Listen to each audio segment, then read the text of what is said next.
रामदेव मसाले स्ट्रॉंग हिंग प्रस्तुत आम्ही सारे खवय्ये किचन किंग स्पेशलमध्ये तुमच्या सगळ्यांचं मनापासून स्वागत आहे। आजपर्यंत आपल्या अनेक भागांमधून वेगवेगळ्या क्षेत्रातल्या स्त्रिया आल्या आणि त्यांनी आपल्यासाठी छान छान रेसिपीज करून दाखवल्या। पण आता मोस्टली जेव्हा या स्त्रिया छान रेसिपीज बनवतात तेव्हा बहुतेक वेळा खाण्याचं काम आणि ते त्या रेसिपीज अप्रिशिएट करण्याचं काम जी मंडळी करतात ती पुरुष मंडळी आता आपल्या एपिसोड्समध्ये येतात आणि आपल्याला छान रेसिपीज बनवून दाखवतात। तर आज असंच एक वेगळं व्यक्तिमत्व, वेगळ्या क्षेत्रातलं व्यक्तिमत्व आपल्या इथे आहे, ते म्हणजे पुण्यातले फिजिशियन डॉक्टर प्रकाश जोशी आणि त्यांच्या मिसेस सौ भाग्यश्री जोशी। नमस्कार। नमस्कार, तुमचं स्वागत आहे। फिजिशियन आहात तुम्ही आणि आज आमच्या कार्यक्रमात आला आणि तुम्ही स्वतः काही पदार्थ बनवून दाखवणार आहात, तर तुमच्याकडनं बरंच काही आम्हाला शिकायला मिळणार आहे, ऐकायला मिळणार आहे।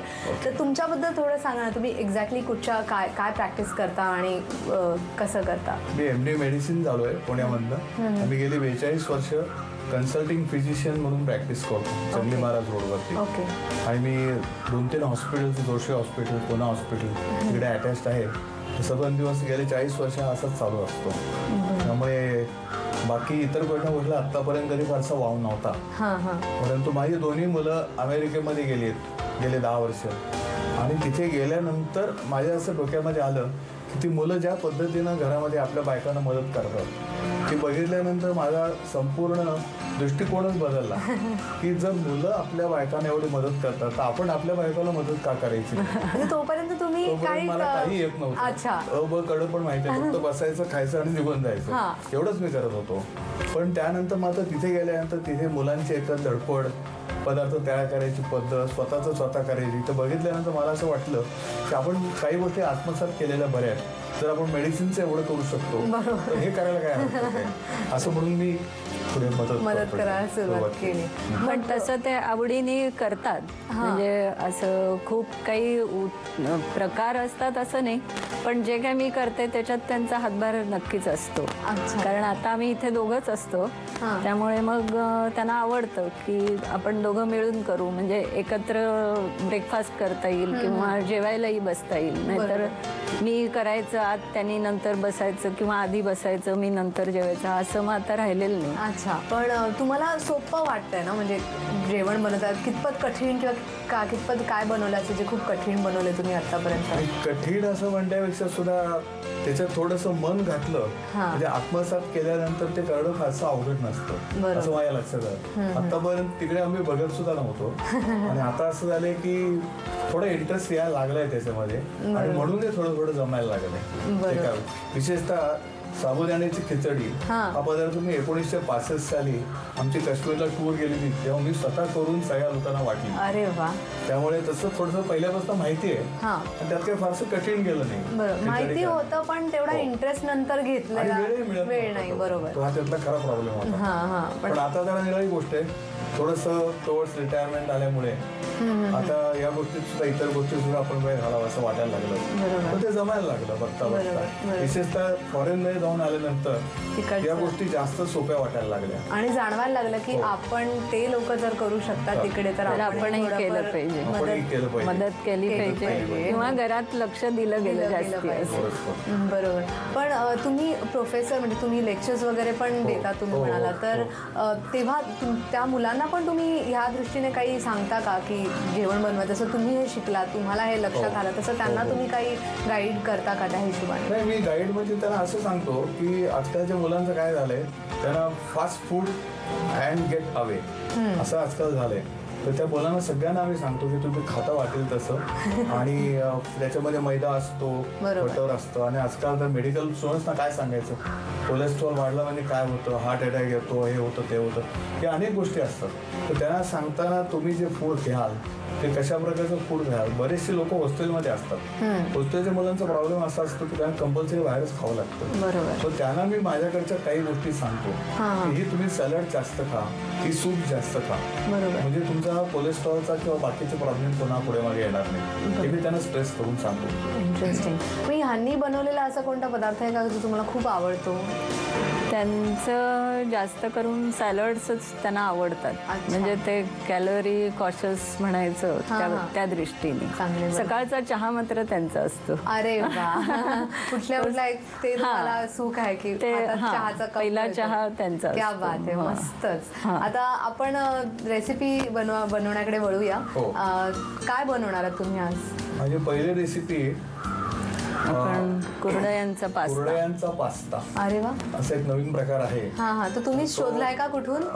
हा, शोधला म्हणण्यापेक्षा काय झालं, मला एकदा मागे कुठेतरी बाहेर खायला मिळाला होता. अच्छा. मी याला सहज सजेस्ट केलं, म्हटलं आपण ते करूया का. मग आम्ही दोघांनी मिळून तो तयार केला अरे वा. आणि मग ते आवडायला लागला आम्हाला तो. अच्छा. आणि दुसरा पदार्थ कोणता बनवताय? दुसरा पदार्थ आहे तो हे सॅलडच आहे. अच्छा.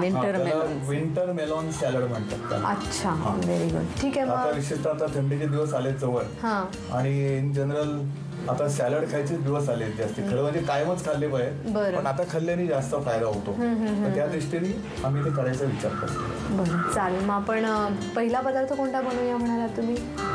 कुरड्यांचा पास्ता. कुरड्यांचा पास्ता. मग त्याचं साहित्य सांगा आम्हाला. तेल, जिरं, हिंग, कढीपत्ता, मीठ, टोमॅटो, हिरवी मिरची,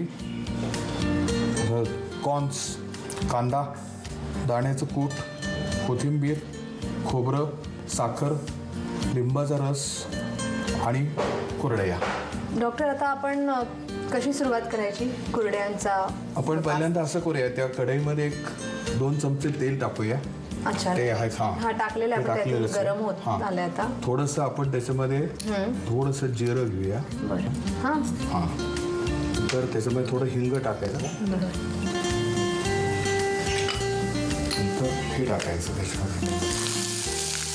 तुम्ही स्वतः जेव्हा कामाला बाहेर जायचात किंवा तुमच्या क्लिनिकमध्ये जायचात किंवा लेक्चर्सना जायचं, तेव्हा तुमचं साधारण वेळापत्रक काय असायचं जेवणाच्या बाबतीत? म्हणजे डब्याला काही खास तुम्हाला हेच पाहिजे तेच पाहिजे असं काही असायचं का? असं खास काही आवड नसायची, हां. पण विशेषतः जरा जास्त करून मला गोड आवडायचं खरं सांगायचं म्हणजे. बरं.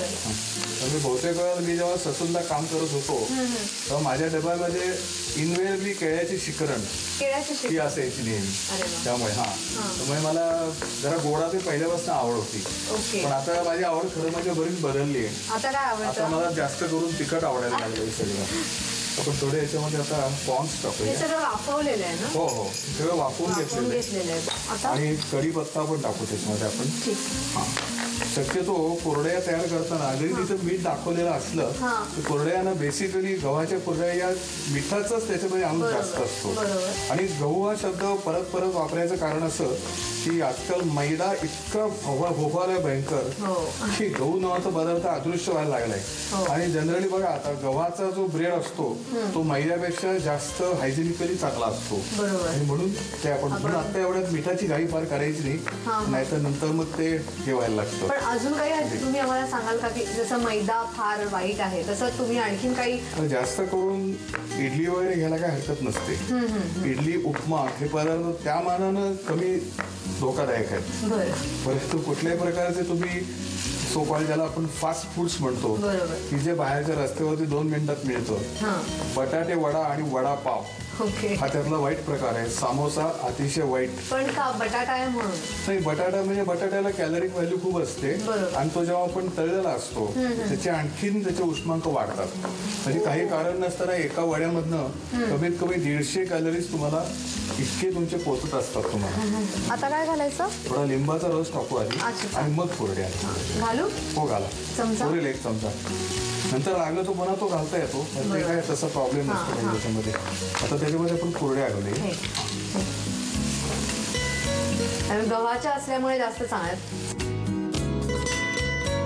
तुमची मुलं इथे नाहीये, ती अमेरिकेला असतात तुम्ही म्हणालात, आणि मैदा खूप वाईट आहे. आणि तुम्ही जर काय बाहेर गेला बाहेर देशामध्ये, आपल्या इथे तरी निदान वेगवेगळे ऑप्शन्स आहेत, पण तिथे बहुतेक करून मैदाच जास्त खाल्ला तो, ब्रेड जास्त खाल्ला तो. तर तिथे तुम्ही त्यांना काही असं सांगितलंय का, काही पर्याय दिलेले आहेत का? तिला सगळ्यांना एक आवड आहे म्हणजे सिरियल्स खायची सवय आहे सगळ्या मुलांना.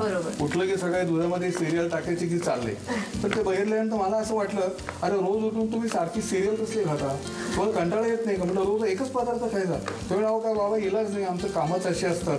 मग त्यांना म्हटलं मी तुम्हाला काही रेसिपी दाखवतो आणि त्यातली ही एक रेसिपी होती. आणि म्हणून मला ती जास्त अप्रिशिएट झाली की कॅलरी वाईज बघितलं तर बघा तुम्ही याच्यामध्ये काही नाहीये, ऑल व्हेजिटेबल्स आहेत त्याच्यामध्ये आणि कुठल्याही प्रकारचं ऑइल नाही. सगळं आता मगाशी आपण जे काही 2 चमचे टाकलं त्याच्यामध्ये काही नाही त्याच्यामध्ये. आता थोडीशी दाण्याचं कूट, थोडी साखर टाकूया जरा. एवढं आणि टाकू? मीठ हो टाका, ते मिळून येतं म्हणजे हां सगळं. हां अगदी थोडी, हा बस. आणि साखर थोडी. हा बस बस बस बस पुरे, जास्त गोड नको ते, नाही तर परत तिखट आवडतं ना तुम्हाला? म्हणून नाही, परत थोडी शुगर देऊन कॅलरी वाढवतात. आता हे कशा करायचं आपण करतोय सगळं. मला नाही ते हा, जमतच नाही ना, मी एवढं गोड खाते, मला कॅलरीचा काही फरकच पडत नाही, त्यामुळे माझा हात असा जातो जास्त. आता हे साखर काढूया, टाकायला. मला वाटतं हे झालंय आता आता. झालं? हो, बंद Ready आहे? केलं तरी चालेल आता. ओके. त्यामध्ये. आणि मग नंतर वरून फक्त कोथिंबीर आणि नंतर मग आपण नारळ कोथिंबीर आपण आणि तुमचं हे टाकतो, खोबरं टाकूया. गार्निशिंगसाठी टाकू. गार्निशिंगसाठी टाकूया. ठीक आहे, मग म्हणजे तुम्ही ते पटकन झालं. याची साहित्य आणि कृती लिहून घ्या. कुरडयांचा पास्ता बनवण्यासाठी लागणारं साहित्य: तेल, जिरं, हिंग, कढीपत्ता, मीठ, टोमॅटो, हिरवी मिरची, वाफवलेले मक्याचे दाणे, कांदा, दाण्याचं कूट, कोथिंबीर, ओलं खोबरं, साखर, लिंबाचा रस आणि वाफवून घेतलेल्या गव्हाच्या कुरडया. कृती: प्रथम कढईमध्ये थोडंसं तेल गरम करून त्यामध्ये जिरं, हिंग, हिरवी मिरची, कांदा, टोमॅटो आणि वाफवलेले मक्याचे दाणे परतून घ्यावेत. त्यामध्ये कोथिंबीर, लिंबाचा रस, वाफवलेल्या कुरडया, दाण्याचं कूट, मीठ आणि साखर घालून मिश्रण एकजीव करावं. कुरडयांचा पास्ता सर्व्ह करताना वरून ओलं खोबरं आणि कोथिंबीर घालावी.